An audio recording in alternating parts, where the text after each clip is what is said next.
ಪರಮಾತ್ಮಗೆ ಕೊಟ್ಟಾರ. ಈ ದಿನಕ್ಕೆ ಮಹಾ ಕೊಟ್ಟಾರ. ಮಹಾ ಅಂದ್ರೆ ದೊಡ್ಡದು, ಎಲ್ಲಕ್ಕಿಂತ ದೊಡ್ಡದಿದ್ದಕ್ಕೆ ಮಹಾ ಅಂತ ಕೊಟ್ಟಾರ. ಆ ಮಹಾಂಡದ ಪರಮಾತ್ಮ, ಆ ಪರಮಾತ್ಮ ಶಕ್ತಿಗೆ ಹತ್ತಿರ ಕೊಟ್ಟಾರ. ಅದರ ಸಲುವಾಗಿ ಆ ಮಂತ್ರಕ್ಕೂ ಮಹಾ ಹೆಸರಿಟ್ಟಾರ, ಮಹಾಮಂತ್ರ. ಓಂ ನಮ ಶಿವಾಯ ಅಂದ್ರೆ ಇದಕ್ಕೆ ಮಹಾಮಂತ್ರ ಅಂದ್ರು. ಎಲ್ಲಕ್ಕಿಂತ ದೊಡ್ಡದಾದ ಮಂತ್ರ ಇದು.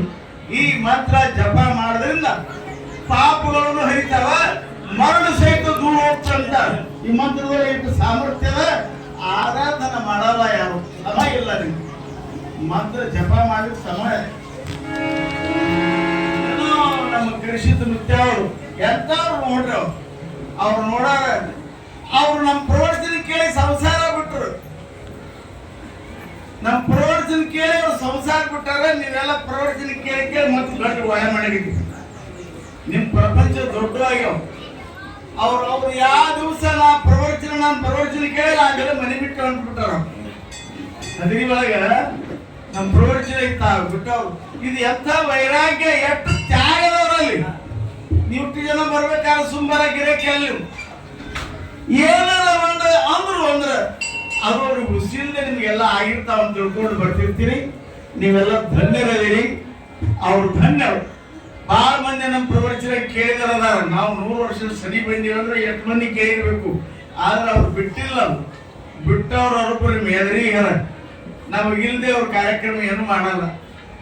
ಒಂದು ವರ್ಷನಾಗ 3-4 ಸಲ ಮಠಕ್ಕೆ ಬಂದು ನಾವು ಯೋಗಕ್ಷೇಮ ಕೇಳಿ ಹೋಗ್ತಾರೆ. ಕೇವಲ ನಮ್ಗೆ ಮಗನೇ ಆಗ್ಯಾರ ಅವರು. ಅವ್ರ ವಿಶೇಷದ ಅವ್ರದ್ದು ಇರುವಿಕೆ, ವೃತ್ತಿ ಅವರಲ್ಲಿ ಅಂತ ಸಮರ್ಥದ, ಅವರಲ್ಲಿ ಅಂತ ಶಕ್ತಿ ತಾಕತ್ತ. ಈಗ ನೋಡಿ, ಯಾರಿಗೆ ಕುರ್ಚಿ ಸಾಲಲ್ಲ, ಅವ್ರು ಎದ್ದು ನಡೆದ್ರು ತಿರುಗಿ. ಇಲ್ಲಿ ಕುರ್ಚಿ ಜಾಗ ಇದೆ ಅಂದ್ರೆ ಹೊರಗೆ ಹೋಗ್ತಾರ. ಅವರು ಕೂತು ಕೇಳಲ್ಲ, ಅವ್ರು ನೆಲ ಕೊಡಲ್ಲ. ಕುರ್ಚಿ ಚಟ ಹಾಕ್ಬಿಟ್ರು ನಮ್ಮ ಸ್ವಾಮಿಗಳು. ಕುರ್ಚಿ ಮೇಲೆ ಕುಂಡ್ರದೆ. ಇದು ಕುರ್ಚಿ ಮೇಲೆ ಪ್ರವಚನ ಅಂದ್ರೆ ಕುರ್ಚಿ ಮೇಲೆ ಕೇಳೋರು ಕೆಲಸ ಇಲ್ಲ. ಭೂಮಿ ಮೇಲೆ, ಧರಣಿ ಮೇಲೆ ಇದ್ಕೊಂಡ ಇದು ಧ್ಯಾನ ಜಪ ತಪ ಕರ್ಮ ಮಾಡ್ಬೇಕು. ಇದು ಬಹಳ ಕಠಿಣ ಅದ. ನಿಮಗೆ ಕಾಲೇ ಹಂತದ ಬಂದ್ರೆ ನೀವೇನ್ ಮಾಡ್ತೀರಿವ? ನೀವು ಇದೇ ಚಲೋ. ಈಗ ನೋಡ, ನಮ್ಮಲ್ಲಿ ಕೆಲ್ಸಕ್ಕಾದ ಕರ್ಲಿಕ್ಕೆ ಜೀಪ್ ತೊಗೊಂಡ್ರೆ ಹೋಗ್ಬೇಕು, ಟ್ರ್ಯಾಕ್ಟರ್ ತೊಗೊಂಡ್ರೆ ಹೋಗ್ಬೇಕು, ಮೋಟರ್ ಸೈಕಲ್ ತೊಗೊಂಡು ಹೋಗ್ಬೇಕು. ಇಂಥದ್ದು ಬಂದ ಕೂಲಿ ಮಾಡೋರು ಸೈಕ್ ಬರಲ್ಲ, ಹೊರಕ ವಾಹನ ಕುಳ್ಳಾರ್ದು ಬರಲ್ಲ. ಈಗ ನಾವು ಪ್ರವಚನಿಕರು ನಮ್ಮ ಮಠಕ್ಕೆ ಬರ್ತೀವಿ ಅಂತ ಹೇಳಿ ಅವ್ನು ಕುರ್ಚಿ ತೊಗೊಂಡು ಇವೆಲ್ಲ ಖರೀದಿ. ನೀವು ಕುರ್ಚಿ ಇದ್ರೆ ನೀವು ಪ್ರವಚನ ಕೇಳ್ತೀರಲ್ಲಿ ಕೇಳಲ್ಲ. ಇದು ಕಾಲ ಮಹಿಮಾ ಅದ. ಏನು ಮಾಡೋದು ಅನಿವಾರ್ಯ. ಈಗ ಮಾತಾಡಬೇಡ್ರಿ, ಒಂದು ಉದಾಹರಣೆ ಹೇಳ್ತೇನೆ ನಾನು. ನಮ್ಮ ದೇವರು ಸಿದ್ದೇಶ್ವರ ಮಹಾರಾಜ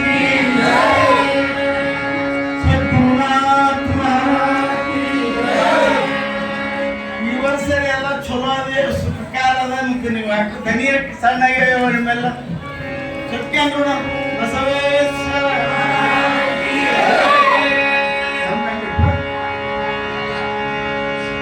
ಎಲ್ಲಲಿಂಗೇಶ್ವರ ಮಹಾರಾಜ ದನಿ ಆವ ಹಂಗೆ ಕಟ್ಕದ. ಇದು ಶಿವನ ಬಗ್ಗೆ ಒಂದು ಸ್ವಲ್ಪ ಉದಾಹರಣೆ ಹೇಳ್ತೇನೆ ನಿಮಗೆ.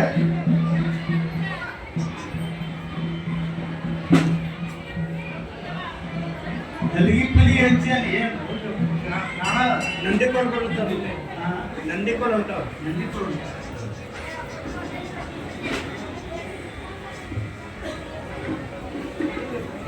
ಪರಮಾತ್ಮಂಗ ಪ್ರಥಮ ಪತ್ನಿ ಅಂದ್ರೆ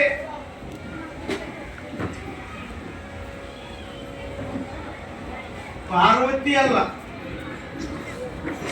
ಭಗವಂತನ ಮೊದಲೇ ಮಾಡದಿ ಅಂದ್ರೆ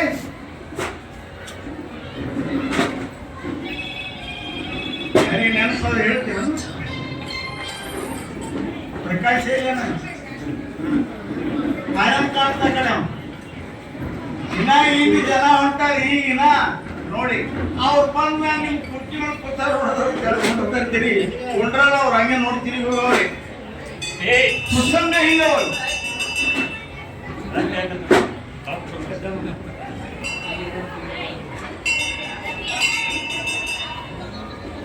ದ್ರಾಕ್ಷಾಯಣಿ ಅಂತ ಹೆಸರು. ಮೊದಲ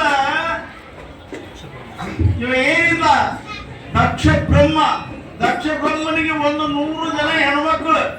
ಮೊದಲನೇ ಮಗಳಂದ್ರೆ ದ್ರಾಕ್ಷಾಯಣಿ, ಆಕಿಗೆ ಪರಮಾತ್ಮ ಕೊಟ್ಟ ಮದುವೆ ಮಾಡಿದ್ರು. ನಿಮ್ಗೆ ಸಂಕ್ಷಿಪ್ತ ಹೇಳ್ತಿದ್ದೇನೆ. ಪರಮಾತ್ಮನ ಮೊದಲನೇ ಹೆಂಡತಿ ದ್ರಾಕ್ಷಾಯಣಿ. ಆಕಿ ಬಹಳ ಅನನ್ಯ ಪ್ರೇಮವಾಗಿದ್ರು. ಆಕಿ ಮದುವೆಯಾಗ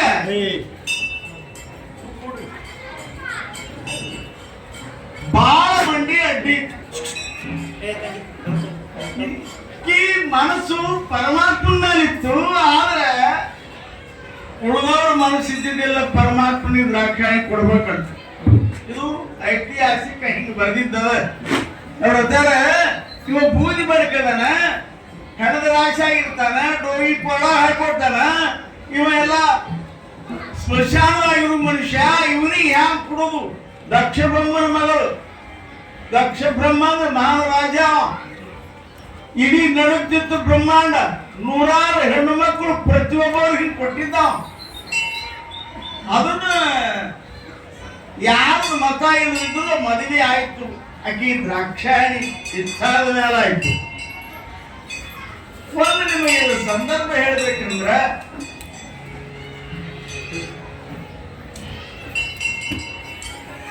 ದಕ್ಷ ಯಜ್ಞ ಮಾಡಿದಂತೆ. ಯಜ್ಞ ಹಿಂದಿನ ಕಾಲದಲ್ಲಿ ಯಜ್ಞ ಮಾಡ್ತಿದ್ರು. ಯಜ್ಞಗಳು ಯಾಕೆ ಮಾಡ್ತೀರಂದ್ರೆ, 100 ಯಜ್ಞ ಮಾಡಿದ್ರು ಕೂಡ ಅಂದ್ರೆ ಇಂದ್ರ ಪದ ಪ್ರಾಪ್ತಿ ಆಗ್ತಿತ್ತು ಅವರಿಗೆ. ಅದು ಹಂಗೆ ಹವ್ಯಾಸ ಇರ್ತದ ಅವ್ರದು. ಅಂಥದ್ದೊಂದು ಯಜ್ಞ ಇಟ್ಟ. ಯಜ್ಞಕ್ಕೆ ಎಲ್ಲರಿಗೂ ಆಮಂತ್ರಣ ಕೊಟ್ಟ. ಮೊದಲನೇ ಮಗಳು ದೊಡ್ಡ ಹಳೆಯ ಪರಮಾತ್ಮಗೆ ಆಮಂತ್ರಣ ಕೊಡಲಿಲ್ಲ. ಇದು ಬಹಳ ವಿಶೇಷ ಕಥೆ. ಪರಮಾತ್ಮಗೆ ಆಮಂತ್ರಣ ಬರಲಿಲ್ಲ. ಇಡೀ ವಿಶ್ವಕ್ಕೆ ಎಲ್ಲಾ ದೇವತೆಗಳಿಗೆ, ಮೂರು ಲೋಕಕ್ಕೆಲ್ಲ ಆಮಂತ್ರಣ ಹೋಯ್ತು. ಪರಮಾತ್ಮಗೆ ಆಮಂತ್ರಣ ಬರೋದು ಪಾರ್ವತಿ ಪೆಟ್ಟಾಯ್ತಕ್ಕೆ. ಯಾರಿಗೆ? ದ್ರಾಕ್ಷಾಯಣಿ. ಎಲ್ಲರಿಗೂ ನಮ್ಮಪ್ಪ ಕೊಟ್ಟ ಆಮಂತ್ರಣ ನಮಗೆ ಯಾಕೆ ಕೊಡ್ಲಿಲ್ಲ? ಮಾನಸಿಕಕ್ಕೆ ಕುದಿಲಿಕ್ಕತ್ತು.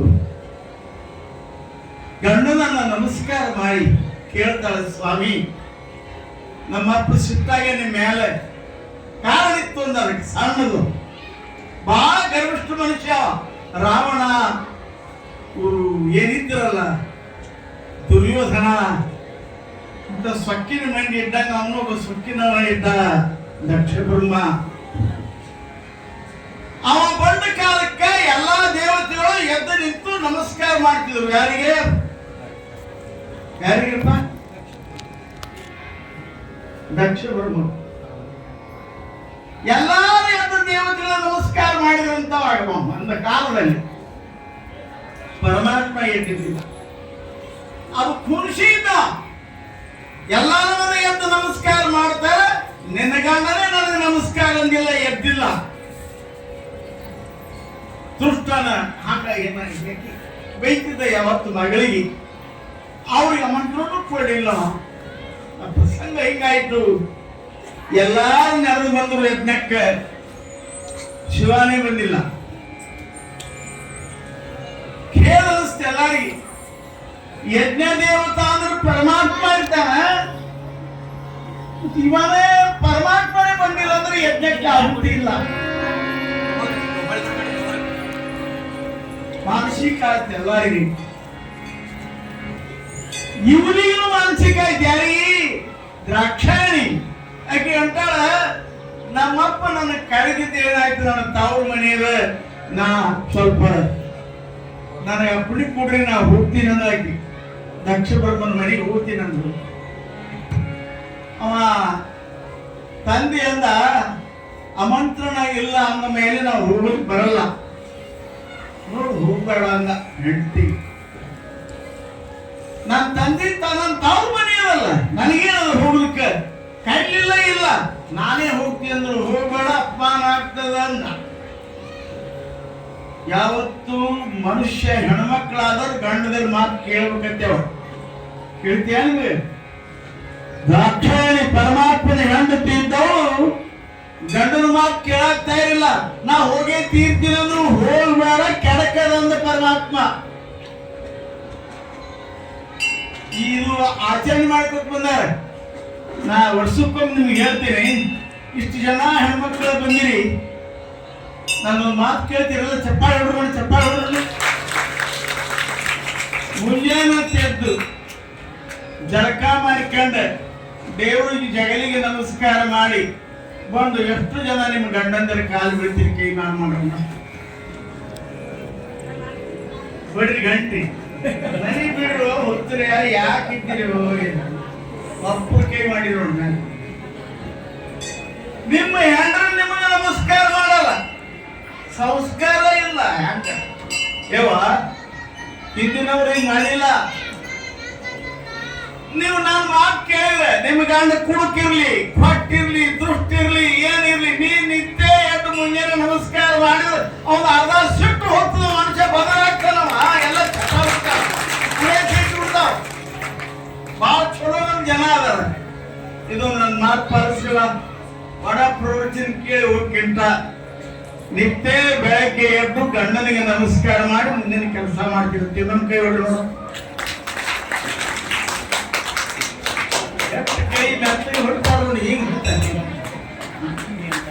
ನೀವು ನಿಮ್ ತಾಯಿ ತಂದೆಗೆ ನಮಸ್ಕಾರ ಮಾಡ್ತೀನಿ ಅಂತ ಕೈ ಹೊಡ್ರು ನೋಡ. ಎಲ್ಲ ಇದ್ರು ಹೇಳ್ತೀನಿ ನಿಮ್ಗೆ, ಇದ್ರು ಅಂದ್ರೆ ಕಾಲು ಬಿಟ್ಟೆ ಹೊರಗೆ ಬಿಡ್ರಿ. ನಿಮ್ಗ ಎಂದೂ ಕೆಳಗೆ ಬರಲ್ಲ, ನಿಮಗೂ ಕಷ್ಟ ಆಗಲ್ಲ. ಇವೆಲ್ಲ ಜೀವನದಲ್ಲಿ ಪಾಲಿಸ್ತಾರೆ. ಇಲ್ಲೇ ತಪ್ಪಿರಿ. ಈಗ ಇದಕ್ಕೆ ಹೋದ್ರು ಕುಂಭಮೇಳಕ್ಕಂತ ಹೋಗ್ಯಾರ. ಅಲ್ಲಿ ಗಂಗಾ ಯಮುನಾ ಸರಸ್ವತಿ ತ್ರಿವೇಣಿ ಸಂಗಮದ ಒಂದು ಸ್ಥಳ ಅಂತೇಳಿ ಮುಳುಗುಳಕ್ ಹೋಗ್ಯಾರ. ಗಂಗಾ ಪಾಪಂ ಶಿಶಿತಾಪಂ ಅಂತ. ಗಂಗಾ ನದಿಯಾಗ ಮುಳುಗಿದ್ರು ಪಾಪ ಹೋಗ್ತಂತ ಹಿಂಗ ಹೇಳ್ತಾರ. ಆರ್ಯಾರು ಬರ್ಕೊಟ್ ಬಂದಾರ. ತಾಯಿ ತಂದೆಗೆ ನಮಸ್ಕಾರ ಮಾಡಿದ ಪುಂಡಲಿಕ, ನಿತ್ಯ ತೊಟ್ಟಲು ತೂಗಿ ಕಾಲೊತ್ತಿ ಮಲಗಿಸಿದ ಪುಂಡಲಿಕ, ಪಂಡರಿಪುರಕ್ಕೆ ಪಾಂಡುರಂಗನೇ ಅವನಿಗೆ ನೋಡ್ಲಿಕ್ಕೆ ಬಂದವನ ಇಷ್ಟ. ಹೊರಗೆ ಬಂದು ಪರಮಾತ್ಮನೇ ಕೂಗುದಾನ, ಪರಮಾತ್ಮನ ನಿನಗಾಗಿ ಬಂದಿದ್ದೀನೋ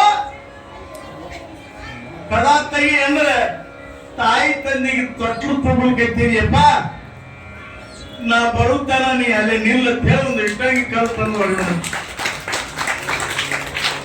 ಅವ್ರ ಸೇವಾ ಕೆಡ್ತಾರ, ಅವ್ರಿಗೆ ನಿದ್ರೆ ಎತ್ತದ. ನಾ ಬಿಟ್ರೆ ಅವ್ರು ಎತ್ತರ ಆಗ್ತಾರ, ಅವ್ರ ಗಾದ ಹಾಕದ. ನಾ ಬರ್ತೀನಿ ಬರತ್ತಾನ, ನೀ ಇಲ್ಲೇ ನಿಂದ್ರ ತೆರೆ ಇಟ್ಟಾಗಿ ಕಲ್ಲಿನ ಮೇಲೆ ನಿಲ್ಸಾಡ್ತಾವ. ಹಿಟ್ಟಲ್ಲ ಅಂತ ಕರ್ದಾರ. ಅವ ಹಂಗೆ ಅವ್ರ ಮಾತು ಕೇಳಿ ಇನಹಾನ ಮರಾಠಿ ಒಳಗೆ ಶಬ್ದದ ಯುಗೆ 28 ಬಿಗಗಳ ಕಾಲ ಪರಮಾತ್ಮ ಅಲ್ಲೇ ನಿಂತಾನಂತ. ನಿಂತಾನ. ಎಲ್ಲಾರು ಅವ್ರಿಗೆ ಕಾಲ್ ಬಿಟ್ಟು ಬರ್ತಾರ. ಅವನ್ ಸುಡಲಿಕ್ಕೆ ಹೋಗಿಲ್ಲ, ನೀ ಕರ್ಕೊಂಡ್ ಬಂದಿಲ್ಲ, ಹೋಗ್ತೀರಿ ಅಂದಿಲ್ಲವ.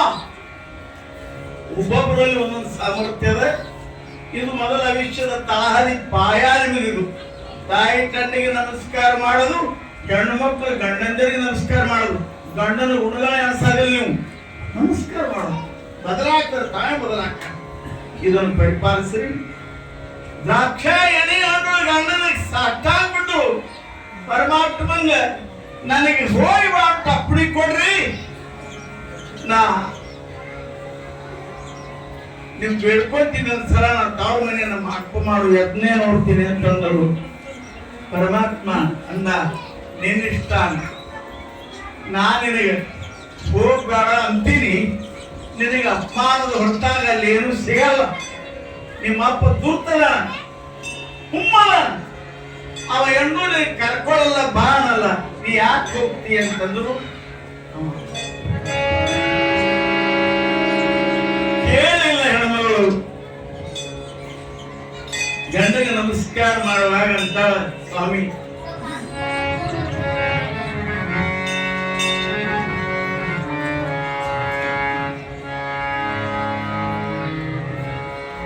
ಮಾತಾ ಪಿತೃ ಅಂದ್ರೆ ನನಗೆ ಜನ್ಮ ಕೊಟ್ಟವರದಾರ, ಅವ್ರು ಯಾಕೋ ಸಿಟ್ಟ ಆಗ್ಯಾರ ಮೇಲೆ ನಾ ಅದನ್ನ ಹೆಂಗಾರ ಮಾಡಿ ಕೇಳಿ ಸರಿಸ್ಕೊಂಡ್ ಬರ್ತೀನಿ. ನಾನು ಹೋಗಿ ಬರ್ತೀನಿ, ಹೋಗ ಅಂತೀನಿ ಕೇಳಿದ್ರೆ ಪರಮಾತ್ಮ ಅಂದ, ನೀನ್ ಏನ್ ಅನ್ಬೇಕು ನನಗೆ ತಿಳಿಯಲ್ದು. ಹಸಿಯಾಗಿ ಬರ್ತೀಯೋ ಬರೋಣ ಅನ್ನೋದು ಗೊತ್ತಿಲ್ಲ. ನಾ ಬ್ಯಾಡಂದ್ರು ನನ್ನ ಮಾತು ಕೇಳಲಿ, ನೀನ್ ಇಷ್ಟ ಬಂದಂಗ್ ಮಾಡಂದ ಪರಮಾತ್ಮ ಕಣ್ಣು ಮುಚ್ಚಿ ಧ್ಯಾನಕ್ಕೆ ಕೂತ ಗಂಡನ ಕಾಲು ಬಿಟ್ಟು ಬರ್ತಾಳ. ಯಜ್ಞ ಕ್ಷೇತ್ರದೊಳಗೆ ಎಲ್ಲ ದೇವತೆಗಳು, ಎಲ್ಲ ಸ್ತ್ರೀಯರು, ಎಷ್ಟೊಂದು ಎಲ್ಲ ಬ್ರಹ್ಮ ವಿಷ್ಣು ಮಹೇಶ್ವರ ಇಂದ್ರಾದಿಗಳ ದೇವತೆಗಳು ಎಲ್ಲ ಇದ್ದು ಪರಮಾತ್ಮನ ಬಿದ್ದಿದ್ದಿಲ್ಲ. ಅಲ್ಲೆಲ್ಲ ನೋಡಿ ಏನ್ರು ಇದು ಗಾದ್ರ ಇದು ಹತ್ತಲಿಗಿಲ್ಪ ಒಳಗೆ ಹತ್ತಲ್ಲ, ಅವು ಹೋಗ್ಲಿ ಬಿಡ್ರು, ಅವೆಷ್ಟು ಸಮ ಕಳಿಸಿ ಬಿಡ್ರು ಕಡೆ ಹೋಗಿ. ಇವತ್ತೇನದ ಅಪ್ಪನ ಮಠದಾಗ ಎಲ್ಲ ಸಾಬುದಾಣಿ ಪುಟ್ಟಿ ಕ್ಷೀರ ಎಲ್ಲ ಅದ, ತಿನ್ಲಿಕ್ಕೆ ಇಲ್ಲಿ ಮೈದು ಇವತ್ತೆಲ್ಲ ದ್ರಾಕ್ಷಾಯಣಿಯಲ್ಲಿ ಹೋಗಿ ನಿಂತು ತಂದೆಗೆ ನಮಸ್ಕಾರ ಮಾಡ್ಲಿಕ್ಕೆ ನಮಸ್ಕಾರ ಮಾಡ್ಕೊಳ್ಳಿಲ್ಲ, ಪಾಲ್ಕೊಳ್ಳಿಲ್ಲ.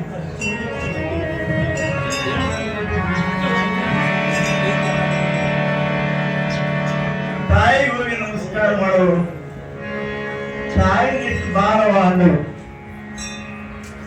ಯಾವಾಗ ಪಾರ್ವತಿ ಬಂದು ನಿಂತು ಅವ ದಕ್ಷ ಬ್ರಹ್ಮ ನೋಡಿ ಏನು ಬಾಯಿಗೆ ಬಿಟ್ಟು ಬೈಲಿಸ್ಕು ಮಾಡೋದಂತ. ಇದು ದೇವತೆಗಳ ಸುದ್ದಿ. ಒಂದು ಮೇಲೆ ಪರಮಾತ್ಮಗೆ ಇಲ್ಲಿಲ್ಲ, ಬೂದಿ ಬಡಕಂಡ ಸುಡುಗಾಡಿಸಿದ್ದಂದ ಕೆಟ್ಟ ಸುಳಿ ಮಗ ಅಂದ. ಏನು ಅಂತ ಬೈಬೇಕು, ಎಷ್ಟು ನಿಮ್ಗೆ ಬೇಗಳವ ಎಲ್ಲ ಬೇಗಳಂಗ ದಡ ದಡ ದಡ ಬೈಲಿಗಂತ ಭಯಂಕರ ದುಃಖ ಆಯ್ತಾಕಿ. ಅಪ್ಪಾಜಿ ಸಾಕ್ಬಾರದು, ನನ್ನ ನೀ ಕರೆದಿಲ್ಲ, ನಾ ಬಂದಿನಿ, ನನಗೆಲ್ಲ ಬ್ಯಾಡಂದ್ರು ನನ್ನ ಸ್ವಾಮಿ ನಾ ಕೇಳಾದೆ ಬಂದಿನಿ, ನೀರಿಗಾಗಿ ತಕ್ಕ ಪ್ರಾಯಶ್ಚಿತ್ತ ಮಾಡಿದಿ, ಇನ್ನು ಬಿಡು ಅಂದ್ರೆ ಬಿಡ್ಲಿಲ್ಲ. ಹೊಸ ಹೊಸ ಬೇಗಳೆಲ್ಲ ನೆನಪು ಮಾಡಿ ಬೈತಿದ್ದ ಪರಮಾತ್ಮಂಗ, ಎಲ್ಲಾರು ಕೇಳ್ತಿದ್ದು. ಜೀವನದಲ್ಲಿ ಯಾರು ನಿಂದ ಕೇಳಬಾರ್ದು ಅಂತ ಇತ್ತು ಲಡಾಸಬೇಕು. ಆ ನಿಂದ ಕೇಳಿ ನೀರು ತಂದ್ರಲ್ಲಿ ಬಿಟ್ಟು ಹೋಗ್ಬೇಕು, ಇಲ್ಲ ಸಾಯ್ಬೇಕು. ಮುರಿದ ಹಾರಿದ್ದು ನೀ ಬೈಬೇಡ ಕೇಳಾರ ತಿಳಿತಿಗೆ, ಯಪ್ಪ ನೀ ಬರೀ ಬೈಬೇಡ ಬಿಡು, ನನಗೆ ಅಣ್ಣಗೆ ಬೈಬೇಡ ಅಂದ್ರೆ. ಪಾರ್ವತಿ ನಿನಗೆ ನಾನು ಆಮಂತ್ರಣ ಕೊಟ್ಟಿಲ್ಲ, ಯಾಕೆ ಬಂದಿ ಅಂತ ಮಗಳಿಗೆ ಕೆಟ್ಟ ಆಗ್ತದ ಮನೆಗೆ ಬಂದ ಮೇಲೆ ಇದು ಅಂದ್ರೆ. ನಾನು ನಿನಗೆ ಬಾಟ್ ಹೇಳಿಲ್ಲ ನಿಮಗೆ, ನೀ ಯಾಕೆ ಬಂದಿದಿ? ಇದು ಹೃದಯದಪ್ಪ, ನನಗೆ ದೇಹ ಕೊಟ್ಟಿದೆ ಅಂತ ತಿಳ್ಕೊಂಡು ಬಂದಿದ್ದೀನೋ. ನೀ ಯಾಕೆ ಬಂದಿರೋ, ನಾ ಏನು ಉತ್ತರ ಕೊಡಲಿಕ್ಕೆ ಬಂದಿದ್ದೀನಿ. ನೀ ಬೈಬೇಡ, ನನಗೇನು ಕೊಡಬೇಡ, ಒಂದು ಸೀರೆ ಉಡಿಸ್ಬೇಡ, ಆದ್ರೆ ನೀ ನನಗೆ ಬರೇ ಕೂಡು ಮಾಡಬೇಡ. ನಾ ಇನ್ನು ಯಜ್ಞ ನೋಡು ಹೋಗ್ತೀನಿ ಅಂದ್ರೆ ನಾವು ಬೈಯಲು ಬಿಡಲಿಲ್ಲ. ಪರಮಾತ್ಮಂದ ಬೂದಿ ಬಡಕಂತಿದ್ದವ, ಹಾವಾಡಿಗೆಂದಿದ್ದ. ಏನು ಏನು ಏನು ಬೇಗಳು ಜಗತ್ತಿನಲ್ಲಿದ್ದಾವ, ಜಗಳೆಲ್ಲ ಇರಲಿಲ್ಲ, ಹಂಗೆ ಬೈಲಿಕ್ಕಂತ ಭಯಂಕರ ದುಃಖ ಆಯ್ತಾಗಿ ತಾಯಿ ಹೋಗಿ ನಮಸ್ಕಾರ ಮಾಡೋರು. ಅಮ್ಮ, ಗಂಡನ ನಿಂದ ಕೇಳಬಾರ್ದಂತ ಹೆಣ್ಮಗಳು ಶಾಸ್ತ್ರ ನೀತಿ ಅದ. ನನ್ನ ಪ್ರತ್ಯಕ್ಷ ನನ್ನ ಬದಿಗೆ ನಮ್ಮ ಅಪ್ಪ ಬಹಳ ಬೈದ. ನಾ ಇದು ಕೇಳಿ ಏನ್ ತಿರುಗಿ ಹೋಗ್ಲಿ, ನೀ ಹೋಗ್ಬೇಡ ಅಂತ ಹೇಳಿದ ನನ್ನ ಸ್ವಾಮಿ ಅವ್ರಿಗೆ ಗೊತ್ತಿತ್ತೇನೋ. ನನಗೆ ಅಂದಾಜೊಂದು ಮೆರಣ ಹೋದ ಬದುಕಲ್ಲ, ನಾನು ಸಾಯ್ತೀನಿ ಅಂತ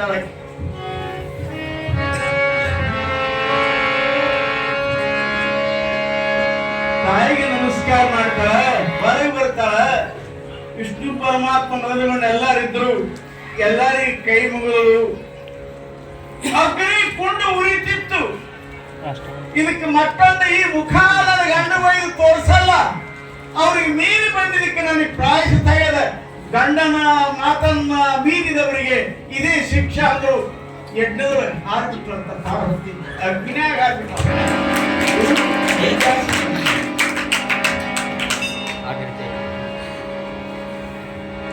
ಗಂಡನ ಕೇಳಿ ನಾನು ಇಲ್ಲಿ ತನ ಬದುಕಿರಬಾರ್ದಿತ್ತು, ಇಲ್ಲಿ ತನ ಬದುಕಿತ್ತ ಆಯ್ತು. ಸಾಯ್ತೀನಿ ನಾ ಸಾಯ್ತೀನಿ ಅಂತ ಹೇಳಿ ಬೆಟ್ಟಿನೊಳಗೆ ಪ್ರಾಣ ಬಿಟ್ಟಾಳ. ಇದು ಅವ್ರ ಐತಿಹಾಸಿಕ ಪರಮಾತ್ಮನ ಸುದ್ದಿ ಹೇಗಿತ್ತು. ಪಾರ್ವತಿ ಆಕೇನು ಇದ್ರಲ್ಲ ಕಲ್ಯಾಣಿ ಹೋದ್ರು ಸುದ್ದಿ ಆಯ್ತು. ಪರಮಾತ್ಮನ್ ಗೊತ್ತಾಯ್ತು. ಪರಮಾತ್ಮ ಏನ್ ಮಾಡ್ದ ಅಂದ್ರೆ ನನ್ನಗೋಸ್ಕರ ನನ್ನಿಂದಾಗಿ ತನ್ನ ದೇಹವನ್ನು ತ್ಯಾಗ ಮಾಡಿದ ನನ್ನ ಮಡದಿ ಅಂತ ಮಡದಿಲ್ಲ ದ್ರಾಕ್ಷಾಯಿಣಿ ನೀ ವಿಶ್ವದ ಕೀರ್ತಿವಂತರಂತ ಹಾಗೆ ಅತ್ತಿ ನನ್ನ ನಿಂದಾಸನಕ್ಕಾಗಿ ದೇಹ ಬಿಟ್ಟಿದಿ ಏನ್ ಭದ್ರವನ್ನು ಹೀಗೆ ಹಣಿ ಹಣಿ ಭವನಗಳನ್ನು ತೊಳೆದು ವೀರಭದ್ರ ಅಂದ್ರೆ ಆ ಹಣಿ ಬೆವರಿನೊಳಗ ಆ ಏನು ಹಿಂಗೆ ನೀರು ಬಿಟ್ಟಾನ ಆ ನೀರಿನೊಳಗೆ ಉತ್ಪತ್ತಿ ಆಗಿರುವಂತ ವೀರಭದ್ರ ದೇವರ ಅಂದ್ರೆ ಹಂತ ವೀರಭದ್ರ ತಂದೆ ಮುಂದೆ ಬಂದು ನಿಂತಪ್ಪ ಏನು ನನ್ನ ಅಪ್ಪಣೆ ಏನಂತಂದ್ರೆ ನಿನ್ನ ತಾಯಿಯಾದಂಥವಳು ನನ್ನ ನಿಂದ ತಾಳದಕ್ಕಾಗಿ ಪ್ರಾಣ ಕೊಟ್ಟಾಳ. ದಕ್ಷಿಣ ಯಜ್ಞ ನಡೆದದ, ಆ ಯಜ್ಞ ಆಗ್ಬಿಡ್ಬೇಡ ಅಂತ ಹೇಳ್ಬಿಟ್ರು. ಪರಮಾತ್ಮ ಅಂತ ಆ ಯಜ್ಞ ಕುಂಡದಲ್ಲಿ ಒಂದು ಸಿರಿಸನ್ನ ಕಡದಿಟ್ಟು ಅವ್ರ ಜೊತೆ ಅವ್ರ ಪ್ರಾಣ ಹೋಗ್ಲಿ. ಆದ್ರೆ ಈ ಜೀವನದಲ್ಲಿ ಇನ್ನೊಬ್ಬರು ಯಾರು ನಿಂದಿಸಬಾರದು ಸ್ವಿನಿ ಅಂತ ತಿಳಿಲಿ ಅಂತ ಇದು ಮಹಾ ಯಜ್ಞ. ಯಜ್ಞದೊಳಗಾದ ಘಟನಾ ಇದು. ಯಾರ್ಯಾರು ಏನೇನು ರೀತಿಯಾಗಿ ಕರೆದಾರ ಪರಮಾತ್ಮಂಗ ನೆನೆಲಿಕ್ಕೆ ಸಮಯ ಇಲ್ಲದಕ್ಕಾಗಿ ಇವತ್ತೊಂದು ದಿನ ಇಟ್ಟಾರ. ಇವತ್ತಿನ ದಿವಸ ಯಾರು ಭಗವಂತನನ್ನ ನೆನೀತಾರ, ಯಾರು ಇವತ್ತನ್ನ ಧ್ಯಾನ ಮಾಡ್ತಾರೆ, ಯಾರು ಅವನ ಚಿಂತನದೊಳಗೆ ಜನ್ಮ ಕಳೀತಾರೆ, ಅವರಿಗೆ ಯಾವ ಕಂಟಕ ಬಾಧಕ ಯಾವ ತ್ರಾಸು ಬರಲ್ಲ ಅಂತ ಕೈ ಎತ್ತಿ ಹೇಳಲಾಗಿ ನಾವೆಲ್ಲ ಪರಮಾತ್ಮನಿಂದ ಮಾಡಿದ ಜನ ಏನೇನು ಇತ್ತಂದ್ರು ಇವತ್ತಿನ ದಿವಸ ಧ್ಯಾನ ಮಾಡಬೇಕು. ಅವರೆಲ್ಲ ಪಾಪಗಳು ಹೋಗ್ತಾವ ಅಂತ ಹೇಳ್ಯಾರ. ಯಜ್ಞದೊಳಗೆ ಆಹುತಿ ಕೊಟ್ಟಾಗ ಹಾಹಾಕಾರ ಇರ್ತದೆ. ಎಲ್ಲ ದೇವತೆಗಳಿಗೆ ದುಃಖ ಆಗ್ತದೆ. ಅನೇಕ ಸತ್ಪುರುಷರಲ್ಲಿ ಸಾಧನೆಲ್ಲ ನಡೆದಿದ್ರು. ಅಲ್ಲಿ ಏನೋ ಮಾಡಕ್ಕಾಗಲ್ಲ. ಬಂದು ವೀರಭದ್ರ ದೇವರು ಬಂದು ಯಜ್ಞ ಕಡಿಸಾನ. ಈಗ ನೀವೆಲ್ಲ ಮಾಡುವಂತ ಅಗ್ಗಿಗಳು ಮಾಡ್ತೀರಿ, ಪುರಾಣ ಚುಚ್ಚುವಂತಾರೆ, ಹಾಹಾಕ್ ಒಡ ಬಂದಿರ್ತಾರೆ. ಇವೇನು ಈಗಿದ್ರೆ ಅಲ್ಲದು. ಮೊದಲು ಮಾಡಿದ ಯಜ್ಞ ನೀಗಿಲಾರ್ದಕ್ಕಾಗಿ ಇವರು ಮತ್ತೆ ಮೈ ತಾವು ಚುಚ್ಕೋತಾರೆ. ಅವನು ದಕ್ಷ ಬ್ರಹ್ಮನ ಕೆಳದಾನ, ಇವರು ತಮ್ಮ ತಾನು ಚುಚ್ಕೊಳ್ತಾರೆ. ಈಗಿನ ಕಥೆಗೆ ಅದಕ್ಕೆ ಬಹಳ ಫರಾಕರು. ದಕ್ಷಿಣ ತಲೆ ಕತ್ತರಿಸಿದ ಬಂದು ವೀರಭದ್ರ ಸುಳ್ಳ ಅಗ್ಗಿ ಹಾಕ್ತೀರಿ ಅಂದ್ರೆ ಏನಿದು ಅಜ್ಞಾನ. ಅಗ್ನಿ ಅಂದ್ರೆ ಪರಮಾತ್ಮ ದೇವತಾನ. ಭಕ್ತ ವೀರಭದ್ರ ಒಬ್ಬನೇ ಪರಮಾತ್ಮನ ಆನಂದಿತ್ತವನ್ನು ಬಂದು ಕೆಡಿಸ್ಯಾನ. ಕಾಲಿನಿಂದ ತುಳಿದು ಆ ಎಣ್ಣೆ ಕೆಡಿಸದ ಅಂತ ಹೇಳಕ್ ಕರ್ತೀನಿ. ಇನ್ನು ಅಗ್ಗಿ ಹಾಯ್ತಾನೆ. ನೀವೇನ ಅಗ್ಗಿ ಹಾಯ್ತೀರಿ, ನಮಸ್ಕಾರ ಮಾಡ್ತೀರಿ. ಈ ಜಗತ್ತಿನಲ್ಲಿ ನಡೆದವೆಲ್ಲ ಎಲ್ಲ ಕಡೆ ಎತ್ತಿಟ್ಬಿಟ್ಟ. ನಿಮಗೇನಿಲ್ಲ ಹಾನಿಯಾಗಿಲ್ಲ. ನೀವು ಖಾಲಿ ಗುಳಿ ಎದ್ದು ಯಾರಿಗೆ ಹೇಳಲ್ಲ. ಸುಮ್ ಬೆಂಕಿ ತುಳಿತಿರ್ತೀರಿ. ಬೆಂಕಿ ಇಲ್ಲದೆ ನೀವು ಬದುಕಲ್ಲ. ಅಗ್ನಿ ದೇವಟ ಅಂದ್ರೆ ಅಂಗದೊಳಗೆ ತುಂಬಿದ ಅಗ್ನಿ ಇದ್ರೆ ಮನುಷ್ಯ ಇರ್ತಾರೆ. ತಣ್ಣಗಾಗಿ ಅದ ಮೈ ಅಂದ್ರೆ ಸತ್ತಿರ್ತಾನ. ಗೊತ್ತಿರಿ ನೀವು ನೋಡೋದು ಪ್ರಾಣ ನೋಡುವಾಗ ಅದಾರ. ಒಳಗೆ ಪ್ರಾಣ ಇಲ್ಲ ಅಂದ್ರೆ ಮೈ ತಣ್ಣಗಾಗ್ತದ. ಒಳಗೆ ಪ್ರಾಣ ಇದ್ರೆ ಗರಂ ಇರ್ತದ. ಶರೀರ ಗರಂ ಇರ್ತಾನೆ, ಮನುಷ್ಯ ಬದುಕಿರ್ತಾನೆ, ಎಲ್ಲ ಸತ್ತೋಗ್ಬಿಡ್ತಾನೆ. ಒಂದು ರೀತಿ ಶಾಸ್ತ್ರ ನೋಡಿದ್ರೆ ಅಗ್ನಿಗೆ ತುಳಿಬಾರದು. ಅಗ್ನಿ ದೇವತಾ, ಅಗ್ನಿಗೆ ತುಳಿಬಾರದು. ಶಾಸ್ತ್ರ ಐತೆ, ಪೂಜಿಸಬೇಕು. ಯಜ್ಞ ಅಂದ್ರೆ ಅಗ್ನಿ ಅಂದ್ರೆ ಆಹುತಿ ಕೊಡ್ತಾರ, ತುಪ್ಪಿನ ಆಹುತಿ ಕೊಡ್ತಾರ, ನಮಸ್ಕಾರ ಮಾಡ್ತಿರ್ತಾರ. ತುಳಿದು ಯಾರು ಹೋಗಲ್ಲ. ಈ ನಡಮುಟ್ಟು ಬಂದು ಬಿಡಾಲಿದು ತುಳಿತಾವ. ನಾ ಎಗ್ಗೆ ಹಾಯ್ದು ಬಂದನಲ್ಲ, ಏನ್ ಹಾಯ್ದು ಬಂದು ಏನ್ ಮಾಡ್ತೀನಿ ಬಿಡ್ತದ. ಅಗ್ನಿ ಹಾಕಿ ಕೊಡ್ತದ.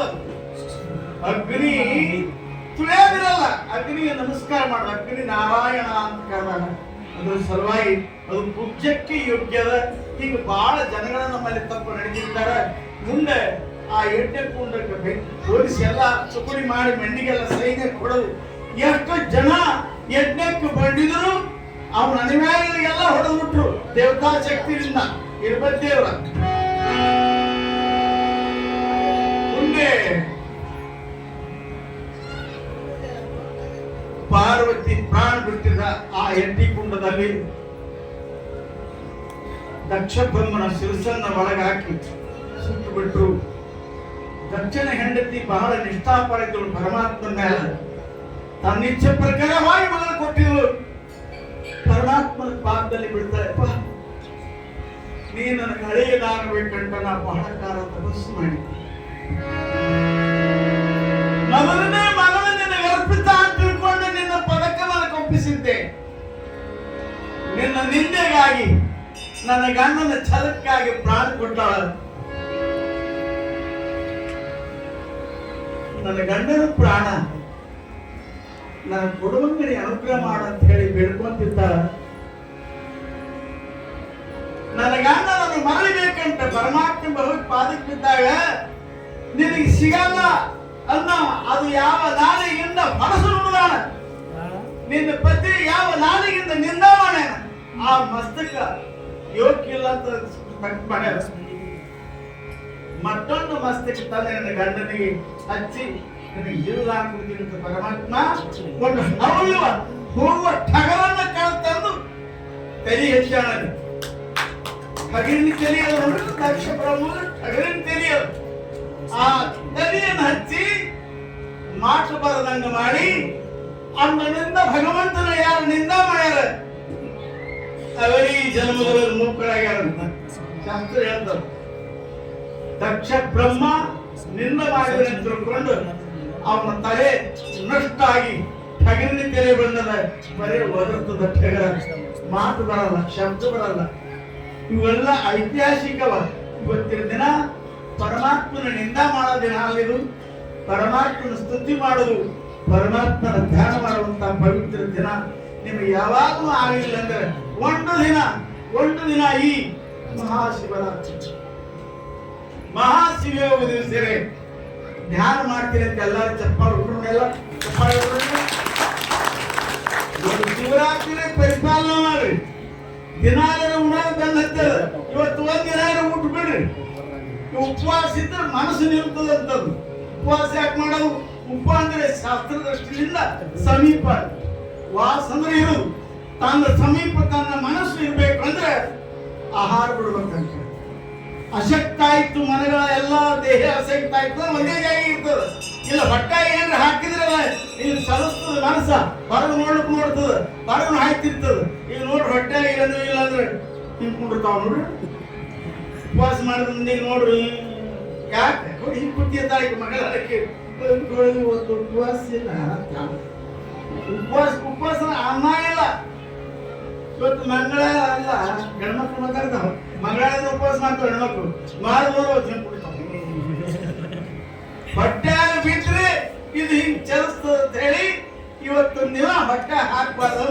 ನೀವು ಬಿಟ್ಟಿಲ್ಲ, ಇವತ್ತು ಜಾಬುದಾಣಿ ಬಿಟ್ಟಿದೆ, ಬಾಳೆ ಎಣ್ಣೆ ತಿಂತೀರಿ, ಕೊಸೂರಿ ಚಕ್ಕಿಗಡ್ಡೆ ತಿನ್ನಕತ್ತೀರಿ. ನೀವು ಇನ್ ಏನು ಉಪವಾಸ ನಿಮ್ಗ ಎಲ್ಲ ತಿಂದು ಬಂದು ನಾನು ಮುಂದೆ ಕೂತೀರಿ ಅಂದಾಗ ಇಲ್ಲಿ ನಂದೇ ಕೇಳ್ತೀನಿ. ಇದು ನನಗೆ ಒಂದು ಹೊಸ ಶಿಶು ಮಗ ಕರೆಸಿದ್ದನಂದ್ರೆ ನನಗೆ ನನ್ನ ಜೀವನದಲ್ಲಿ ಖರೆ ಮುಟ್ಟಿನ ಮೊದಲನೇ ಶಿಶು ಮಗ ಅಂದ್ರೆ ಅವನೇ ಅಲ್ಲ ಕರೆಸಿದ್ದನೇ. ಸಂಸಾರ ಬಿಡುವಂತ ಮಾತುಗಳೆಲ್ಲ ಬಹಳ ಮಂದಿಗೆ ನಾ ಹೇಳಿದೀನಿ. ಪ್ರಪಂಚ ಬಿಡಕ್ ಆಗಿರ್ಲಿ ಯಾರಿಗೆ, ಅವೊಬ್ಬನಿಗೆ ಆಗ್ಯಾದ ಮುಂದೆ ಪ್ರತ್ಯಕ್ಷ ಅದ. ಅವ ಎಂದು ಪ್ರಪಂಚ ಬಿಟ್ಟಾನ, ಎಂದು ಈ ಸಂಸಾರದಿಂದ ಹೊರಗೆ ಆಗ್ಯಾನ ಅಂದಿನವ ಕರಿಸಿದ್ದಲ್ಲ ಮಹಾ ವಾಕ್ ಸಿದ್ಧಿ ಮುತ್ತಿ ಆಗ್ಯಾನ. ವಾಕ್ ಸಿದ್ಧಿ ಅವ ಏನಂತ ಆಗ್ತದೆ ಅಂತ ಒಂದು ಸಾಮರ್ಥ್ಯ ಗಳಿಸ್ಕೊಂಡಾನ. ಖರೇ ನನಗೆ ಶಿಷ್ಯ ಆದ್ರೆ ಅವನೇ ನಾ ಯಾವಾಗ ಹೇಳಿದ್ದವ ಎಲ್ಲೂ ಇರಲ್ಲ, ಏನು ತಪ್ಸಲ್ಲ. ನನಗೆ ವಚನದಾಗ ತಗೋಣ ಎಪ್ಪ ನಿಮ್ಮ ವರ್ಷಕ್ಕೆ ಬರಬೇಕು ಶಿವರಾತ್ರಿ ಅಂದಾಗ ನನಗೂ ಎಲ್ಲ ಉಳಿದ ಕಾಲಕ್ಕೆ ಆರಾಮ್ ತಪ್ಪಿ 5 ಶಿವರಾತ್ರಿ ಸರಿ ಬಂದಾಗ ಆರಾಮ್ ಆಗ್ತಿದ್ದೆ. ಅವನೇ ಏನಾರು ಮಾಡ್ತಾನ. ಅವ ವಿಶಿಷ್ಟವಾಗಿ ಪ್ರಕೃತಿ ಸಜ್ಜಿಟ್ಟಾರ ಅಂತ ತಿಳ್ಕೊಂಡು ನಾನು ಇವಾಗ ಬಂದೇನಿ. ವೈಶಿಷ್ಟ್ಯವಾಗಿ ಈಗ ಎಲ್ಲರೂ ನಾವು ಕೂಡ್ಕೊಂಡೇ ಕಡಿ ಮುಗಿಸೋಣ, ಎಲ್ಲರೂ ಧ್ಯಾನ ಧಾರಣ ಮಾಡೋಣ, ಎಲ್ಲರೂ ತಪಸ್ಸು ಮಾಡೋಣ, ಪ್ರಾರ್ಥನೆ ಮಾಡಕತ್ತೀನಿ. ನಾ ಇದು ಮುಖ್ಯದ ಪಾರ್ವತಿ ಜನ್ಮ ಬರ್ಲಿಕ್ಕೆ ಪರ್ವತರಾಜನ ಮಗಳಂತ ಮುಂದೆ ಕಥೆ ಅದು ಬಹಳ ದೊಡ್ಡದಿತ್ತು.